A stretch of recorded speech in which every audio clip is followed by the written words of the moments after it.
Nouveau rendez-vous politique sur la chaîne au cœur de nos défis. Bonsoir et bienvenue à tous dans le fauteuil blanc.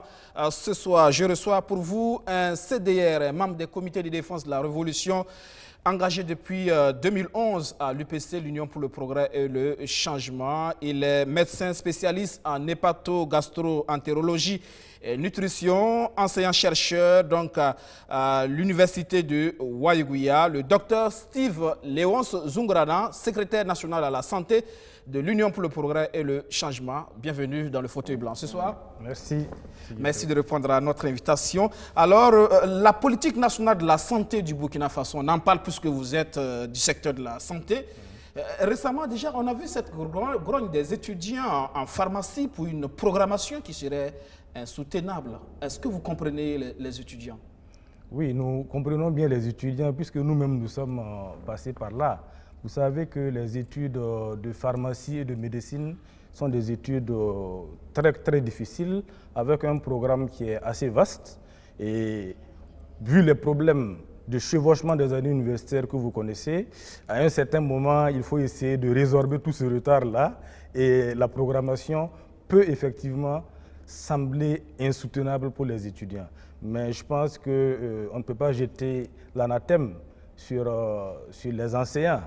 Le problème est, la responsabilité est partagée. Parce que vous savez que maintenant, pour programmer les évaluations, les étudiants exigent pratiquement 2 semaines entre 2 évaluations.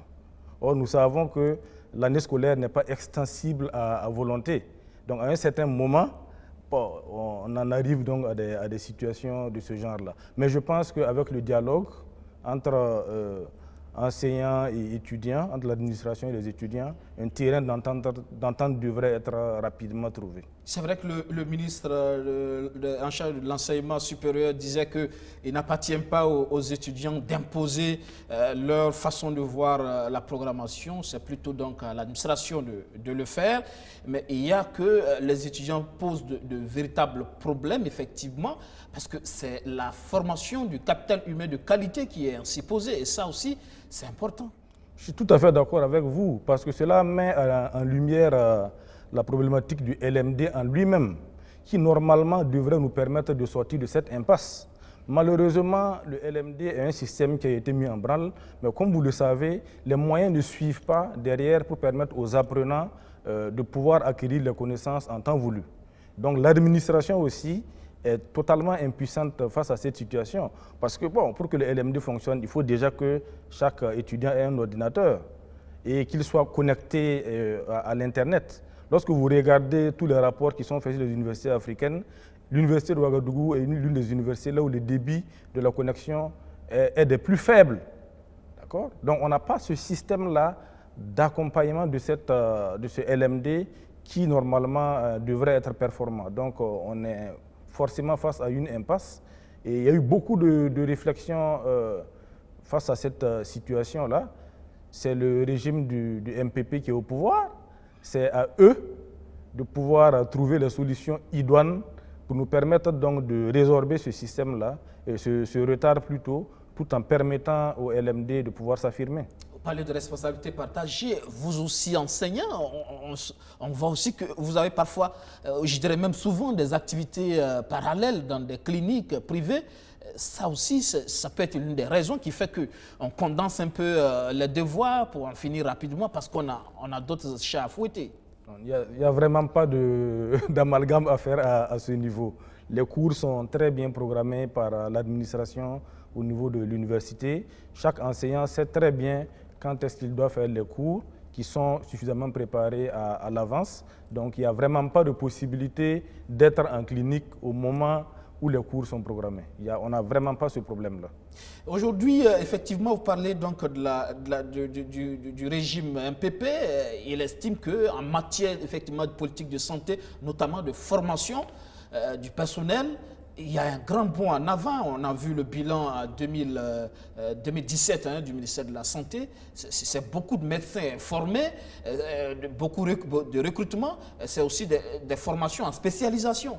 On peut dire qu'on est sur la bonne voie. Malheureusement, la dynamique était bien enclenchée, mais force est de constater que ces derniers temps, elle est en train de retomber. J'ai vu dernièrement un communiqué du ministère de la fonction publique qui lançait le recrutement des spécialistes. Seulement 79 postes ont été mis en compétition cette année.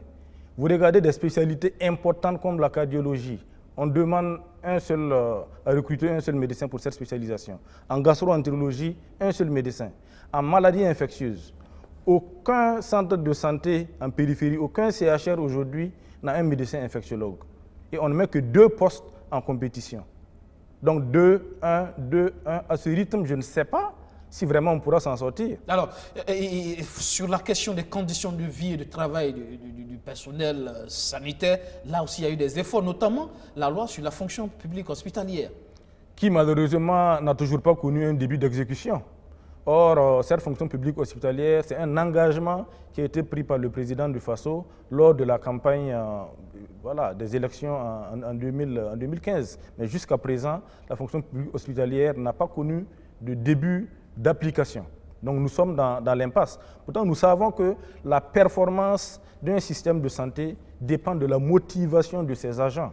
Parce que pour être performant, il faut que le système de santé ait du personnel en quantité, en qualité, mais ce n'est pas suffisant. Du personnel motivé.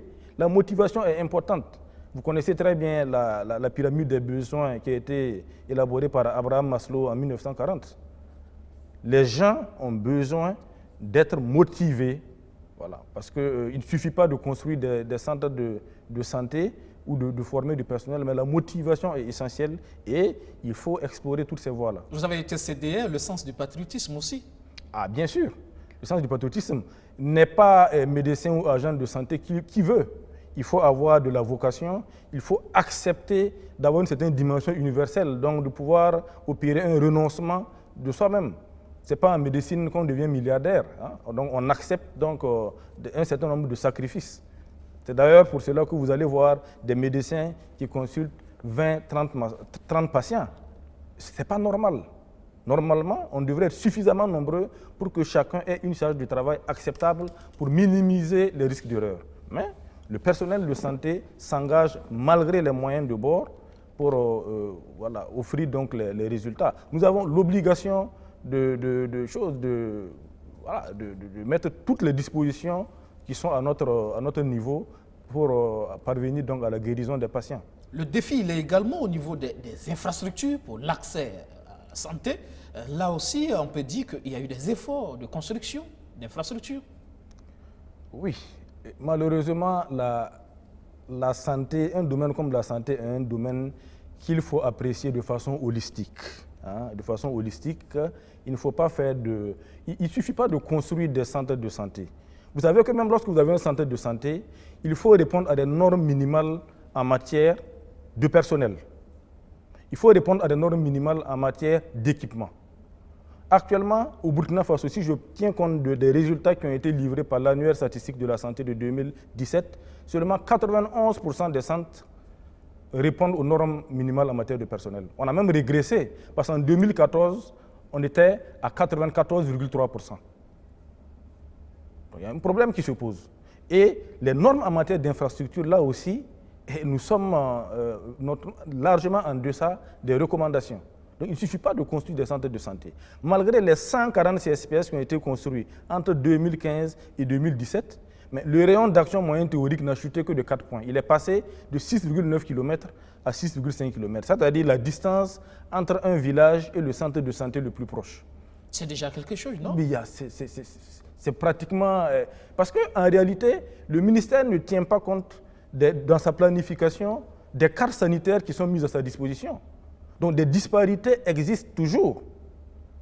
Donc l'essentiel n'est pas de construire des centres de santé, il faut assurer leur fonctionnement adéquat par du personnel, un personnel minimum et des équipements minimums pour permettre à ce centre-là de pouvoir que les populations puissent tirer le meilleur de ce centre. La police, donc la vision holistique justement, alors, on jette le regard panoramique, quelle est aujourd'hui la santé de notre système éducatif, si vous devez faire une appréciation? De notre système de santé? Notre système de santé, pardon.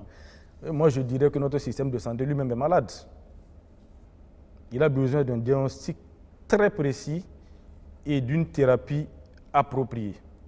Dans le cas de PNDS, ce diagnostic a été fait. C'est la thérapie qu'on est en train d'apporter là. Oui, dans le cas du PNDS, effectivement, il semble que c'est fait, mais force est de constater sur le terrain qu'après 2 ans et demi d'exercice du pouvoir par le régime MPP, les indicateurs, les lignes n'ont véritablement pas bougé. Ce que nous reprochions à l'ancien régime, c'est ce que nous continuons de voir. Moi, je me rappelle bien qu'en tant que secrétaire national à la santé et à la population de l'UPC, en 2014, nous avons donc produit un communiqué dans lequel on protestait face à la prise en charge de la maladie à virus Ebola. Nous avons dépeint donc l'état du système de santé et force est de constater qu'aujourd'hui, à mi-mandat, les lignes n'ont pratiquement pas bougé. Moi, en tant que praticien, j'ai même l'impression que lorsque je regarde ma pratique aujourd'hui, j'ai même l'impression que les conditions de travail se sont davantage dégradées. D'accord. Alors, en matière, par exemple, de politique de gratuité des soins, on va aller sur ce cas précis, parce qu'on en a suffisamment parlé. Ça a été quand même une des actions fortes dans le secteur de la santé. On peut dire que là, il y a quand même une victoire pour l'exécutif, non? Vous regardez un peu les chiffres. Je suis content justement parce que cette émission nous donne l'occasion d'apporter un éclairage à l'opinion publique parce que les gens ne sont pas du domaine et souvent on lâche des concepts comme ça qui sont plus des concepts qui mobilisent sur le plan politique, mais ce ne sont pas des concepts réels. D'abord, le terme de gratuité, c'est un concept qui n'existe même pas en réalité en économie de la santé ni en santé publique. Si vous regardez même les partenaires qui ont eu à expérimenter la gratuité au Burkina Faso, la gratuité entre guillemets au Burkina Faso, comme HELP et d'autres partenaires de l'Union européenne, eux-mêmes ils disent carrément qu'ils ne parlent pas de gratuité. Il s'agit d'une exemption de paiement des soins à un point de service bien donné. Le paiement direct qui est exempté à un point de service bien donné, mais avec un remboursement par un tiers payeur. Donc ce n'est pas gratuit. Avant d'arriver aussi au niveau du service de santé, les populations engagent des dépenses. Et même après le service de santé, les populations engagent des dépenses. Donc, il ne s'agit pas d'une gratuité, mais c'est une exemption de paiement direct. Ça veut dire que j'arrive dans un centre de santé et de promotion sociale, je dois payer la consultation directement. Avant, c'était comme ça, il fallait payer la consultation avant d'accéder au service. Cette fois-ci, on m'exempte de ce paiement-là. Mais ce que je devais payer sera remboursé par un tiers payeur, c'est-à-dire soit l'État ou les partenaires techniques et financiers. Donc, il ne s'agit pas de gratuité. Il ne s'agit pas de gratuité. Mais justement, c'est dangereux parce que lorsqu'on dit que c'est gratuit, c'est comme si on incitait les populations à un certain type de comportement. Au moment où nous étions à revaloriser la notion de participation communautaire, de démocratie participative au niveau même de la santé et même de la décentralisation, que les individus sentent qu'ils contribuent au développement du système de santé, au développement du pays tout court. Lorsque vous parlez de gratuité, ça peut avoir des effets contre-productifs. Est-ce que vous êtes contre cette politique qui pourtant semble avoir de la légitimité? Nous ne sommes pas contre la politique en tant que telle. Nous sommes contre la manière dont ça a été fait. Ça a été fait avec beaucoup de précipitation.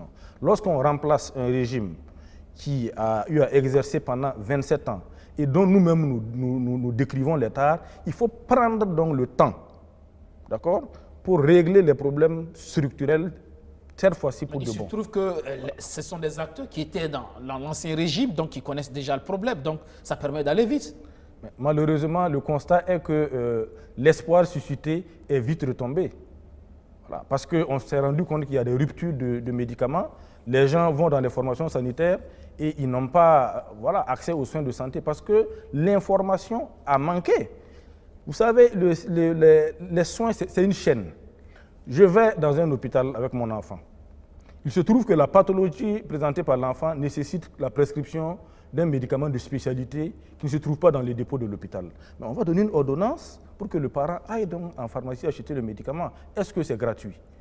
Ça veut dire que le système de santé libère la partie des soins qu'elle maîtrise. Mais le système de santé ne maîtrise pas toute la chaîne des soins. Si un examen n'est pas réalisé au sein de la structure, il faut aller le faire en ville. En ce moment, ce n'est pas gratuit. Même pour parvenir au centre de santé, on se déplace avec ses propres moyens. Ce n'est pas comme en Europe, par exemple, où on vous fait un bon d'ambulance, un bon de taxi ou de VSL qui vous amène à l'hôpital et qui vous ramène. Il faut induire des coûts même pour atteindre le service de santé. Et vous savez que dans certaines zones, même l'accessibilité des services de santé, l'accessibilité géographique même pose problème. Du fait non seulement de la distance, mais de la complexité du relief, par exemple en saison de pluie, qui fait que les centres de santé sont même pratiquement inaccessibles. Donc, on ne peut pas parler de gratuité. On ne peut pas parler de gratuité en ce moment parce que induire la notion de gratuité, ce serait tromper en fait les citoyens ou générer des effets pervers par rapport à ce qu'on attendait. Sinon, si vous regardez très bien le plan national de développement sanitaire 2001-2010, la gratuité existait déjà sous l'Ancien régime, sauf qu'elle était sélective. La gratuité du traitement du paludisme grave pour les enfants de moins de 5 ans et les femmes enceintes, c'était déjà acté. La gratuité de la prise en charge pendant toutes les épidémies, la vaccination, la distribution de la vitamine A, la subvention pour les soins obstétricaux et néonataux d'urgence, c'est des choses qu'on connaissait déjà. Mais il fallait partir de l'insuffisance de ce qui avait déjà été fait pour prendre le temps cette fois-ci et construire quelque chose d'assez probant. Mais comme on avait les élections municipales qui se profilaient, j'ai eu l'impression que cette mesure était une mesure plus populiste que réaliste. Nous avons toujours voulu que la prise en charge de la femme, de la mère et de l'enfant puisse se faire dans un cadre global de l'assurance maladie universelle, dans laquelle toute la population va bénéficier d'une couverture sanitaire. L'assurance maladie universelle, justement, on en parle, ça aussi, c'est l'autre politique, en tout cas, qui est actuellement en phase de mise en œuvre. Depuis janvier, on parle de son opérationnalisation, mais concrètement, sur le terrain, on a comme l'impression qu'il n'y a rien de concret, visiblement. Il y a un gros retard vis-à-vis même du chronogramme qui avait été annoncé par le gouvernement dans l'opérationnalisation de cette assurance maladie universelle. On devrait être déjà au début des prestations, au deuxième semestre 2018. Mais là, nous en sommes encore, je pense que vendredi d'ailleurs, il y avait un atelier qui était organisé pour parler de la mise en place de la Caisse nationale d'assurance maladie par des études actuarielles et des études complémentaires pour pouvoir mettre en jeu cette Caisse d'assurance maladie-là. Mais c'est là toute la complexité de la question, parce que j'ai l'impression que dans notre pays, on ne capitalise pas, on jette souvent le bébé avec l'eau du bain. Vous savez, depuis 2010 pratiquement, ou 2008 que l'initiative a été lancée, la Banque mondiale, l'OMS, le Bureau international pour le travail, ont donné tout type d'appui au Burkina Faso pour la mise en place de cette assurance maladie universelle-là. Même la Caisse nationale d'assurance maladie, des études ont été faites, des accompagnements ont été possibles par rapport à cela. Je vous donne un seul exemple. Du 30 mai au 5 juin 2011, le Burkina Faso était invité au Maroc à un atelier qui a traité donc de ces questions. Mais pourquoi on reprend le processus à zéro pendant qu'on était déjà à un certain stade? Il restait tout juste l'adoption de la loi qui avait été programmée le même jour que la loi qui devait modifier l'article 37. Et vous savez, connaissez la suite des événements. Mais pourquoi reprendre donc tout ce processus encore de retravailler sur la Caisse nationale d'assurance maladie et autres pendant que l'accompagnement avait déjà été fait? On est déjà à 2 ans et demi de gouvernance du MPP et on ne voit toujours pas un début donc de commencement de cette assurance maladie universelle. Il y a aussi des soucis de communication, de compréhension même d'ailleurs du système au niveau de la population, ce qui fait que ça rend plus complexe son opérationnalisation parce que jusque-là, l'adhésion effectivement des populations, des bénéficiaires n'est pas tout à fait encore réelle parce que les gens ne comprennent pas véritablement comment ça va fonctionner. Voilà, là aussi c'est une des tares de notre système de santé qui n'a pas compris. Vous pouvez toujours vous référer à nos écrits, nous sommes constants là-dessus. La participation, la démarche participative dans le domaine de la santé est vraiment importante. Vous ne pouvez pas réfléchir pour des gens, leur imposer des solutions sans qu'ils ne soient eux-mêmes associés au processus de mise en œuvre. Il faut que ça parte d'eux, que les besoins soient exprimés par les populations et que cela puisse remonter afin que ce qu'on va produire là puisse rencontrer l'assentiment du plus grand nombre. Malheureusement, nous croyons que nous pouvons réfléchir à la place des populations et qu'elles sont incapables de comprendre certaines choses. Pourtant, en santé publique, tous les médecins de santé publique le savent, c'est moi-même je suis un médecin de santé publique. Ils savent comment ça se passe.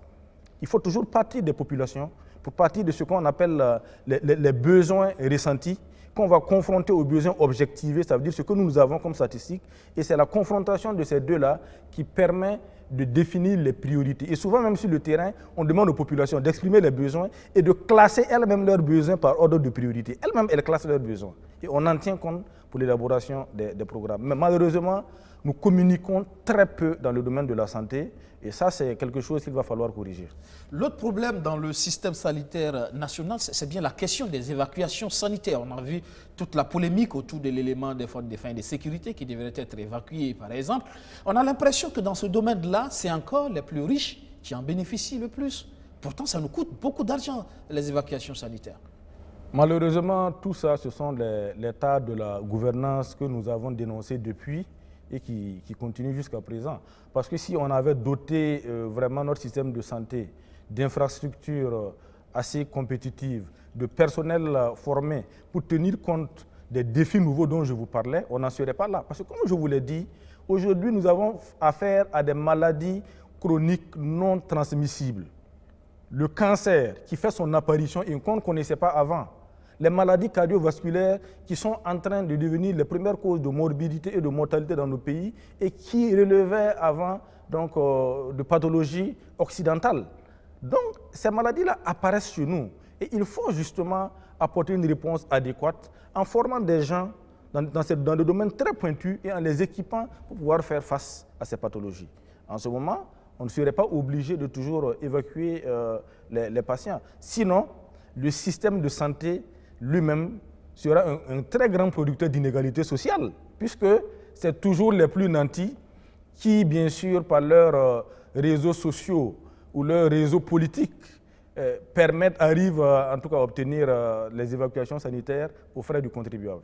On va parler maintenant de politique, purement politique. Alors, vous avez été CDR entre 1984 et 1987 sous la Révolution, c'est bien ça. Est-ce que vous avez été un CDR zélé? Parce que les CDR, c'est aussi, ils ont été quelque part à la base des dérives constatées au cours de la Révolution. Oui, moi, j'aimerais ne retenir que ce qui a été positif au niveau des CDR. Honnêtement, j'aimerais retenir ce qui a été positif et ne pas m'attarder sur ce qui a été négatif. Vous savez, aucune œuvre humaine n'est parfaite. Sinon, personnellement, je pense que ça a été une expérience très intéressante. J'ai évolué au secteur 13 de Ouagadougou, qui comprenait donc le quartier Zogona, donc qui regroupe l'université de Ouagadougou, et la zone du Bois. Et notre comité de défense de la Révolution était dirigé par Kwanda Assimi, que vous connaissez, qui a été président du CDP entre-temps. Mais je peux vous assurer que nous avons été l'un des meilleurs secteurs en ce moment, parce qu'il y avait beaucoup d'élèves et d'étudiants qui y ont travaillé. Nous avons vraiment apporté notre pierre à la construction de ce pays-là, en brassant plusieurs types d'activités, des activités de police judiciaire, aux activités donc, de contrôle donc, de l'assainissement. Nous, on contrôlait les excrétas, les eaux usées dans les quartiers. On veillait à ce que les habitants puissent être regardants par rapport à cela. Dans les débits de boissons, on s'assurait que les femmes qui y travaillaient suivaient régulièrement leur visite médicale, etc., etc. Nous avons eu à conduire des lotissements ici sans que personne ne s'en sorte avec une parcelle. Nous avons eu à mener des actions militaires, de formation militaire avec l'armée, avec la gendarmerie, et tout ça s'est très bien déroulé. Mais ce que moi je retiens, c'est que même à notre sein, lorsqu'il y avait des dérives, ces dérives étaient sérieusement matées. Parce que je me rappelle qu'il y a des gens qui ont été déférés à la MACO en son temps, parce qu'ils ont dérogé donc aux règles qui fondaient donc l'essence de notre mode de fonctionnement. Vous regardez l'insalubrité grandissante aujourd'hui dans la ville de Ouagadougou, on se dit c'est encore d'actualité, peut-être ces comités-là, pour faire ce travail, vous en parlez tout à l'heure, la salubrité dans les quartiers par exemple, on n'a pas besoin forcément d'attendre la mairie ou d'attendre l'État, mais déjà regardez un peu l'état de nos cimetières dans les quartiers, ces flaques d'eau partout, ces poubelles à ciel ouvert, c'est déjà à ce niveau, c'est toujours possible de se réorganiser aujourd'hui. Oui, mais pas lorsque l'on tient un discours antinomique. Lorsque l'on veut faire croire aux gens qu'ils doivent bénéficier de gratuité. Voilà pourquoi je vous disais que, parce que lorsqu'on parle de gratuité, de soins, même les processus qui étaient déjà entamés comme la décentralisation, la participation communautaire vont prendre un coup. Il faut justement que les gens comprennent qu'ils doivent participer. La notion de participation communautaire est importante. Au temps donc des CDR, les travaux d'intérêt commun Mais c'était une œuvre de solidarité. Vous savez que la révolution était fondée sur des valeurs. Donc l'une des valeurs était la solidarité. On n'attend pas que tout vienne de l'autre. On apporte sa pierre à l'édification de la nation. Tout le monde apporte sa pierre à l'édification de la nation. Mais lorsque pour des raisons politiciennes, pour des raisons électoralistes, on fait croire aux gens que non, on fera ceci pour vous, on fera cela pour vous, vous n'avez pas à bouger le petit doigt, mais ce sont là les conséquences. Il faut aller au-delà donc des visées purement politiciennes et dire parfois la vérité aux populations, amener les populations, même les dérives dont on parle par rapport à la révolution. Mais beaucoup de gens disent aujourd'hui qu'en réalité, avec la révolution, il y avait eu un problème de communication. Ils comprennent aujourd'hui quel était l'idéal véritable de la révolution. Mais en son temps, il y a eu des problèmes de communication. Vous savez très bien qu'on ne peut pas faire des omelettes sans casser des œufs. L'essentiel, c'est de ne pas vouloir mal faire. En voulant bien faire, il peut arriver qu'il y ait des dommages collatéraux. C'est l'intention qui compte. C'est l'intention qui compte. Alors, pourquoi vous n'avez pas rejoint, après 87, les rectificateurs comme Simon Compaoré, Rochma Christian Kaboré ou Salif Diallo, par exemple? Moi, j'étais résolument engagé vers mes études, surtout les études universitaires, les études de médecine, qui n'étaient pas du tout faciles à l'époque. Donc, je me suis entièrement consacré à ces études-là. Et je regardais donc tout ce jeu politique-là, je réalisais un peu, je suis resté à distance de tout cet imbroglio politique parce que, bon, personnellement, j'étais un fervent de la révolution parce que j'ai vraiment épousé les idéaux de la révolution et je n'ai vraiment pas accepté la manière dont le dénouement de cette révolution-là s'est fait en son temps. Bientôt, le 31e anniversaire donc, de cette fin triste, la révolution, le 15 octobre, l'assassinat de Thomas Sankara. Aujourd'hui, le MPP porte les aspirations du sankarisme, non? C'est ce que pense Maître Benouidé Sankara, qui est de la majorité présidentielle. Vous savez, c'est le concept qui se vend le mieux actuellement. Puisque voilà, certains politiciens savent que le peuple s'est rendu compte que cette époque-là lui a été vraiment très bénéfique, même si en son temps, il n'avait pas compris. Donc chacun essaie de glisser vers ce concept-là pour en récolter des lauriers, certainement sur le plan politique. Sinon, bon, comme le disait le président Félix Houphouët-Boigny, la paix, ce n'est pas des mots, c'est un comportement. La révolution aussi, ce n'est pas des mots, c'est un comportement. Il ne suffit pas de dire qu'on est sankariste, voilà, pour l'être. Parce que qui sont ceux qui, aux premières heures de la rectification, sont sortis pour justifier l'assassinat du président Thomas Sankara? Qui sont ceux qui sont sortis, dans un premier temps, pour consolider le régime du Front populaire? Les gens ne sont quand même pas amnésiques. Nous savons qu'on dit que la politique, c'est l'art de la roubladisme. Moi, je ne suis pas d'accord. Je pense quand même que la politique, c'est l'art le plus noble de la cité, à mon entendement. On doit quand même assumer. On doit assumer. Alors, l'UPC, aujourd'hui, un parti qui a suscité beaucoup d'espoir, on l'a vu, conduire cette lutte pour le changement jusqu'à l'insurrection. Mais est-ce qu'aujourd'hui, l'UPC garde ses espoirs intacts pour le vrai changement? Non, l'UPC garde ses espoirs intacts vraiment pour le vrai changement. Vous savez, en politique, il faut être constant. Il faut savoir être constant en politique. Ouais. Souvent, les gens sont pressés. Les gens sont pressés d'aller à la soupe. Mais révisiter un peu la plupart des pays autour de nous, il y a eu de l'alternance. Les gens qui sont restés dans l'opposition pendant très longtemps, qui avaient la possibilité donc d'aller à la soupe, comme on le dit voilà, vulgairement, mais qui n'ont pas été. Il faut accepter de rester constant. Lorsqu'on croit en des idéaux, il faut rester fidèle à ces idéaux-là et travailler, se donner donc les moyens pour atteindre les résultats escomptés et rester vraiment droit dans ses bottes. Bien sûr, en tenant compte bien sûr des opportunités politiques du moment qu'il peut y avoir, on peut être amené à s'associer à telle ou telle tendance pour pouvoir voilà, accéder au pouvoir. Pour vos adversaires, ça c'est de l'inconstance justement, être dans l'opposition aux côtés du CDP qu'on a combattu hier. Et vous savez, aujourd'hui, nous ne pouvons pas gagner tous les défis qui sont les nôtres aujourd'hui sans réconciliation nationale. Et l'UPC n'a pas d'ennemis. L'UPC a des adversaires politiques à un moment. C'est pourquoi justement l'UPC est très bien placé pour diriger ce pays. Parce que nous étions hier voilà, avec la majorité d'aujourd'hui Et aujourd'hui, nous sommes avec la majorité d'hier. Et nous n'avons pas de passif sur le plan donc, des crimes économiques ou des crimes de sang à justifier aux yeux du peuple. Mais vous êtes aux côtés de gens qui ont un passif. Mais est-ce que vous pensez sincèrement que le CDP actuel, dirigé par Denis Combego, a quelque chose à voir avec le CDP sous Blaise Compaoré? Vous savez très bien que le CDP de Blaise Compaoré, c'est aujourd'hui le MPP. Roch Marc Christian Kaboré, l'actuel président, Feu Salif Diallo, Simon Compaoré ont été les tenors du CDP. Le président Roch Marc Christian Kaboré est même le président fondateur du CDP. Le titre de président fondateur, on ne peut jamais le renier. Il vous colle à la peau toute la vie. Et même la révision de l'article 37, qui a sonné le tocsin en cela. Je me rappelle très bien que Juliette Bonkoumou, en son temps, avait connu le courroux de ses dirigeants, justement, parce qu'elle était restée droite dans ses bottes. Elle pensait qu'il ne fallait pas modifier l'article 37. Donc, Eddy Combego, aujourd'hui, est-il plus comptable la gestion du CDP que Simon Compaoré ou Feu Salif Diallo ou encore le président Roch Marc Christian Kaboré? Je ne pense pas. Ce sont des ouvriers pratiquement de la 25e heure, les Eddy Combego.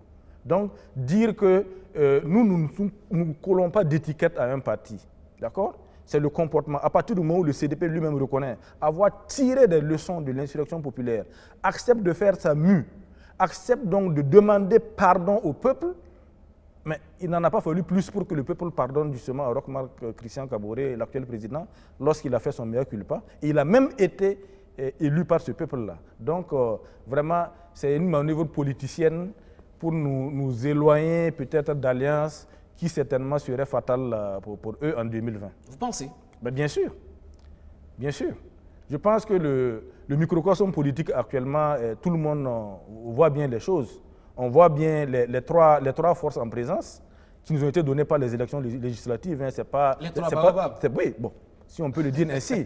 Ce n'est pas du tout usurpé, ce sont les élections. C'est le verdict du peuple qui nous permet de dire que ces trois partis sont quand même les trois premiers partis actuellement.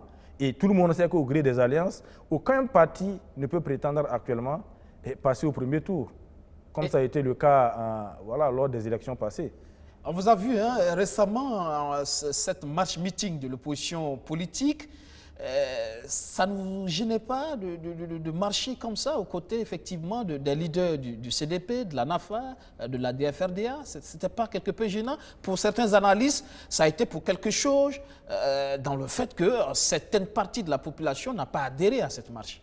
Bon, je pense qu'une partie de la population n'est peut-être pas sortie parce que les gens avaient peur des débordements. Vous savez qu'il y a eu déjà des martyrs au cours de l'insurrection de 2014 qui n'ont toujours pas connu donc, de réparation. Donc les familles sont un peu sceptiques quant à ce type de mouvement-là, bien que le leader de l'opposition, Zéphirin Diabré, a toujours montré son sens élevé dans l'organisation. Depuis qu'il est apparu donc, dans le paysage politique ici au Burkina, aucune marche n'a été entachée de violence ou en tout cas d'irrégularité. Il met du sien pour que vraiment les choses se passent vraiment dans le meilleur des mondes. On lui impute les violences liées à l'insurrection, par exemple. Non, mais on ne va pas revenir sur la paternité et autres que les gens... Tout ce qui s'est passé au niveau de l'insurrection, la responsabilité est collective. Si on doit répondre, tous les insurgés doivent répondre. Parce qu'on a forcé personne à adhérer donc, à cette insurrection-là. C'est un mouvement populaire légitime et on ne peut jeter l'anathème sur une partie. Il pourra peut-être l'accepter parce qu'il a été le chef de file de l'opposition. En responsable, bien sûr qu'il a quelque part appelé les gens à sortir et il ne peut pas déroger à cette règle-là. Sinon, être gêné de marcher auprès du CDP ou de l'ADF-RDA, mais que dira-t-on en 2014 lorsque le même Zéphirin Diabré, chef de file de l'opposition, a accueilli les mouvements, les premiers responsables de l'ancien CDP au sein de l'opposition? Pourtant, vous savez que la première contre-marche du CDP, mais le président Roch Marc Christian Kaboré était parmi les contre-marcheurs contre la mise en place du Sénat. Donc des gens qu'on venait de combattre quelques mois avant ont été acceptés. Est-ce qu'il y a eu des conditions pour les accepter. Tous ceux qui peuvent participer à l'édification. Vous savez, la justice, c'est comme le bonheur. C'est une quête permanente. On ne l'a jamais retrouvée. C'est un équilibre qu'il faut rechercher permanemment, quels que soient les acteurs qui peuvent contribuer à son atteinte. D'ailleurs, le CFOP, encore moins Zéphirin Diabré, ne définit pas le profil de qui doit venir à l'opposition ou pas. C'est la Constitution qui consacre la possibilité aux partis qui n'ont pas remporté les élections donc d'aller du côté de l'opposition. Donc c'est un principe auquel nous avons tous souscrit, y compris le MPP, donc il ne faut pas revenir là-dessus. Il ne revient pas à Zéphirin Diabré de dire qui doit venir à l'opposition ou pas. Non, la loi le lui impose. Des marches, meetings, ce n'est pas cela qui va développer le Burkina, c'est le ministre Vincent Dabilgo qui le dit. Oui, mais reconnaissons quand même que depuis le début du mandat du MPP, l'opposition s'est abstenue de toute marche. Elle a même été traitée d'opposition moribonde qui passe son temps à prendre des communiqués et à faire des conférences de presse. C'était une invite même express à l'opposition donc à se réveiller. D'accord? Donc après tous les mémorandums qui ont été faits sur la gestion du pays par le pouvoir du MPP, mais il fallait à mi-mandat que l'opposition puisse passer à la vitesse supérieure parce qu'il y a des questions urgentes comme les questions de sécurité, les questions de développement qui ne peuvent plus attendre. Parce que si nous devons attendre la fin du mandat, nous n'aurons que nos yeux pour pleurer. Il est du rôle de l'opposition donc de plaider pour la veuve et l'orphelin. Donc de rappeler donc, le pouvoir en place à ses missions régaliennes, à mettre la pression sur ce pouvoir-là afin qu'il puisse travailler pour le bien-être des Burkinabés. Tout ce qui est fait par l'opposition en termes de communication n'est pas une communication de type paralysante, non. Au contraire, elle est de type incisive. C'est pour propulser donc, nos gouvernants, pour leur donner, donc, les rappeler à l'ordre. S'ils ne sont pas suffisamment conscients des responsabilités qui sont les leurs, qu'ils en prennent rapidement conscience parce que nous ne pourrons pas continuer comme ça à enterrer des jeunes soldats à la fleur de l'âge qui demandaient à pouvoir évoluer, à faire une carrière dans un environnement propice et de paix. Une marche meeting donc contre l'insécurité aussi, pour interpeller. Vous avez même demandé le limogeage des ministres de la Défense et de la Sécurité. Après la marche, on voit que les attaques se poursuivent. Inata, Gaïeri, 7 FDS tués par des mines. Les jours se suivent et se ressemblent pour notre sécurité, finalement. Effectivement, les jours se suivent et se ressemblent. Et je pense que cela confirme très bien les propos donc, du chef de file de l'opposition lorsqu'il demandait le limogeage des 2 ministres. Pas qu'il a quelque chose de particulier contre ces 2 ministres. Le ministre Bouddha, c'est quelqu'un qui est très sympathique sur le plan humain. Il n'y a vraiment pas de problème particulier. C'est quelqu'un qui est assez ouvert, qui est assez sociable. Mais ici, nous parlons de responsabilité étatique qui engage la vie de toute une nation. Vous savez, Monsieur Guébré, lorsque vous êtes promu à un poste, en sociologie, on dit qu'il faut subir ce qu'on appelle une socialisation secondaire. Ça veut dire que ce nouveau poste-là, c'est un nouveau monde pour vous et vous devez prendre un certain temps pour maîtriser donc, les règles qui y sont. Vous êtes journaliste. Si on vous nomme aujourd'hui ministre de la Santé, quelles que soient vos compétences, il vous faut subir une socialisation secondaire. Parce que les règles, les concepts et autres sont totalement différents de ce que vous avez dans le milieu journalistique. Donc imaginez, si vous êtes dans une situation d'urgence qui demande que vous vous socialisez rapidement, ça va poser des problèmes. Donc, quelle que soit votre volonté, vous risquez de ne pas pouvoir, de par votre expérience, par votre carrure, impulser une certaine dynamique au domaine. Vous êtes en train d'encourager le retour des militaires au gouvernement? Nous, tout ce que nous voulons, c'est qu'on puisse mettre des personnes qui ont une connaissance pointue des questions sécuritaires. Qui mieux que les militaires? Qu'il s'agisse de militaires ou de personnes, en tout cas, qui connaissent la problématique donc, de la sécurité au Burkina, l'essentiel est que ces leaders-là puissent nous conduire vers les victoires. Vous savez, la plupart des peuples qui ont remporté des victoires, ça a été l'œuvre des grands hommes. C'est vrai que, on dit que les institutions doivent primer sur les hommes forts, mais dans le domaine militaire, ce n'est pas vrai. Je ne sais pas si De Gaulle n'avait pas été français, si Napoléon Bonaparte n'avait pas réalisé toutes les prouesses qu'il a eu à faire, si Che Guevara ou Sankara n'avaient pas été des leaders éclairés que nous connaissons, je ne suis pas sûr qu'aujourd'hui, ces pays allaient sortir de l'impasse. Donc, quoi qu'on dise, il faut quand même des hommes avertis, des leaders parfois. Le leader, c'est quoi en anglo-saxon? to leadership. Le leadership, c'est ça, conduire le bateau. Il faut être capable de conduire le bateau afin qu'il ne coule pas en pleine mer. Et ça, reconnaissons que tout le monde n'a pas le Dieu hegelien. Tout le monde n'a pas cette capacité-là, cette aura pour inspirer la troupe, etc. etc. Et qu'est-ce qu'il faut faire aujourd'hui? Est-ce que vous pensez qu'un simple changement d'homme à la tête de ce département ministériel peut véritablement changer la donne par rapport à l'offensive contre ces forces du mal? Vous savez, l'UPC a toujours été une force de proposition dans ce pays, même si les gens ne veulent pas le reconnaître. Les premières journées parlementaires donc, de nos députés ont été consacrées au thème de la sécurité. En septembre dernier, les deuxièmes journées parlementaires en ont également parlé et tout ça a été reversé à qui de droit. Malheureusement, ils n'en tiennent pas compte. Nous avons dit que c'est entre autres des solutions, mais il y a bien d'autres. Il faut l'équipement donc, des forces de défense et de sécurité. Il faut rétablir la cohésion sociale. Lorsqu'il y a beaucoup de bruit, lorsqu'il y a un effritement donc, des liens qui existent entre les troupes, c'est difficile de combattre l'ennemi. La cohésion, par exemple, ça c'est beaucoup plus facile à faire, non? Oui, mais il faut passer à la réconciliation nationale que nous ne voyons pas jusqu'à présent. On a l'impression qu'il y a des gens qui croient n'avoir pas intérêt à la réconciliation nationale. Non, ils ont peur de la réconciliation nationale, comme si la réconciliation nationale allait les desservir. C'est une erreur.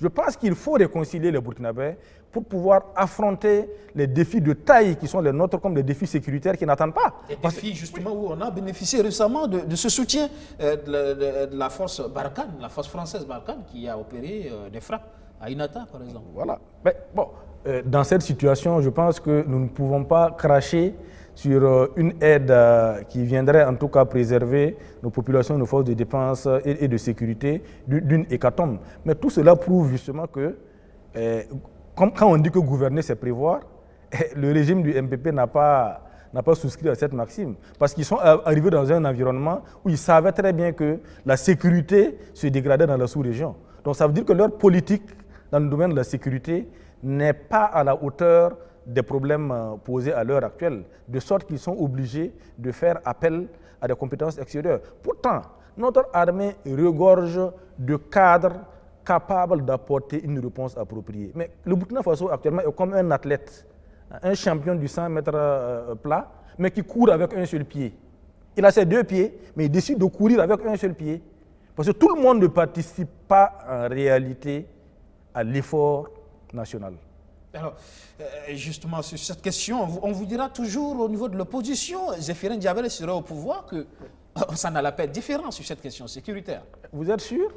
Lorsque vous regardez, vous visitez depuis 2014 les marches que Zéphirin Diabel a organisées, je pense que ça laisse entrevoir les capacités organisationnelles et la rigueur que cet homme a. Imaginez cette rigueur-là transposée au sommet de l'État. Ah, je ne suis pas sûr qu'on aurait les mêmes résultats. D'accord. Parce que le management est totalement différent. Ok, parlons d'élection avec cette bruit au niveau de la CENI, la Commission électorale nationale indépendante. Il se passe d'armes entre le président et certains commissaires de l'opposition. Là, ce sont les élections de 2020 qui sont menacées, il faut le dire. Mais c'est ce que disaient justement les responsables de la compétence électorale africaine dernièrement au cours d'une conférence de presse, là où ils disaient que la CENI vraiment est en train donc, de sortir sur les rails et qu'il fallait ramener la CENI sur les rails, sinon ça allait être difficile pour 2020. Je pense qu'ils le disent en personne vraiment avertie. Vous savez, le président de la CENI oublie que lui-même il est un commissaire de la CENI. Et ils ont tous souscrit à ce serment-là qui dit qu'ils doivent rien faire pour entacher donc, la transparence et la régularité des scrutins électoraux et référendaires qui vont venir. Donc lorsqu'on est président de la CENI, parce que la CENI est tripartite, nous avons l'opposition, nous avons la majorité et la société civile et donc les organisations religieuses et coutumières qui constituent le troisième niveau. Donc c'est un triangle à 3 points et à 3 côtés. Et le sommet, justement, c'est le président de la CENI qui représente sa composante. Donc, il est un peu comme un médiateur. Il doit être indépendant vis-à-vis des deux. Il doit être impartial vis-à-vis des deux. C'est vraiment les principes fondamentaux qui doivent gouverner sa manière de procéder.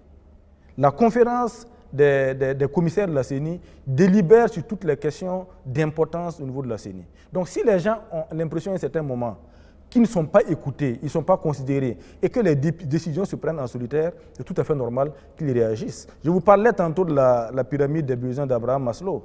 Si vous les regardez très bien dans la hiérarchisation, après les besoins physiologiques, les besoins de sécurité, mais il y a les besoins d'appartenance.